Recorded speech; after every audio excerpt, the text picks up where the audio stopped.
Okay, so here we go. So I got myself a new comforter, because you can see this one here, it's all hard and scratchy. It's just not very comfortable. So I got something here, and it said it was super soft. And look how tiny this thing is, the hat, but it's heavy. So I'm guessing as soon as it opens up, it's gonna blow out. So let's check this out. Whoa. Oh yeah. So ooh, this is soft. So this is gonna go on here and make it, wow, that's pretty big, and make it nice and soft for me. And it's like, it's filled with fibers, but it almost feels like down, because I'm allergic to down. But boy, this is nice and soft, comfy.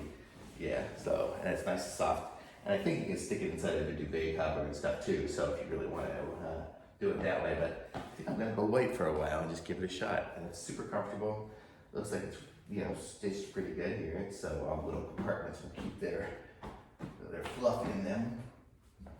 I like it, very nice.